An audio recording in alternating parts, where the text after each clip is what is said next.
Since E3, Neverwinter Nights 2, the team's been focused on refining a lot of the content that's already there. We've been looking at ways to improve the interface mechanics. We've been working on having artists polish a lot of the spell effects you see in the game. A lot of the cool visual effects you'll see in the game are due to Justin Cherry, one of our concept artists.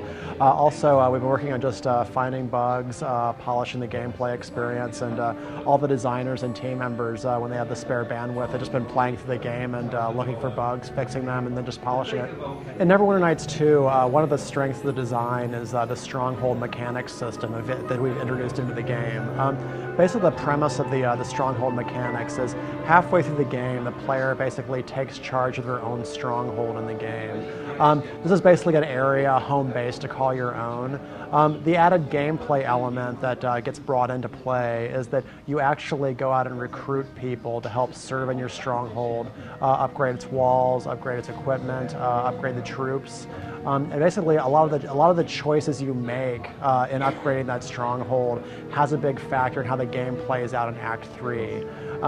A lot of the recruits you can get aren't solely for soldiers or military use.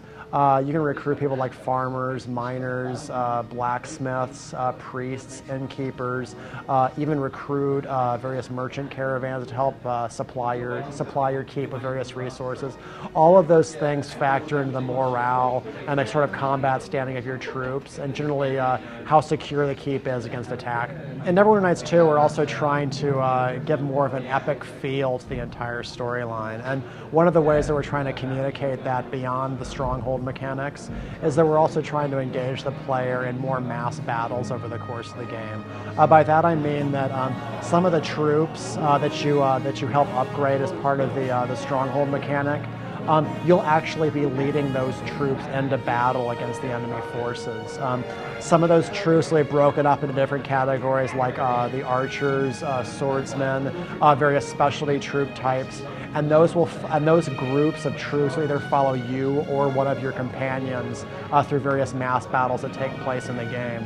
We do try and introduce that mechanic slowly through the course of the game so as not to overwhelm the player, but a lot of the more complicated strategy and tactical elements come into play towards the end of the game during the final battles. The companions in the game, you're limited to having a total of 4 party members venturing at any one time. When those companions aren't in your party, however, they do have a home base they report back to, whether it's the Stronghold or in a certain section of Neverwinter, where they basically wait for you until you come and recruit them again.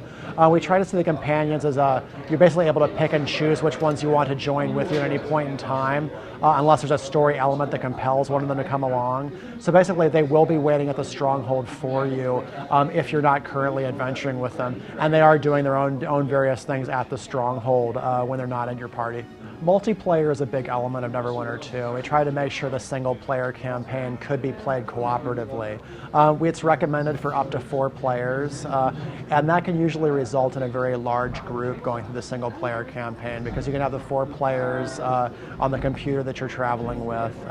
You can also have up to 3 companions that will be joining that group of 4, and then if you want to as well, if you have a lot of spellcasters or druids in your party, you can also summon creatures to help you as well. So you can end up having a very large party running around, but we do want to allow for that option. And the encounters do scale accordingly. So although there's a lot of you in the party, the enemies you face are going to be a lot tougher. The team at Obsidian is still working hard on Neverwinter Nights 2, and it's slated for an October release on the PC. We're looking forward to getting the game in the hands of the public, and we're actually looking even more forward to seeing what the public does with Neverwinter Nights 2 toolset.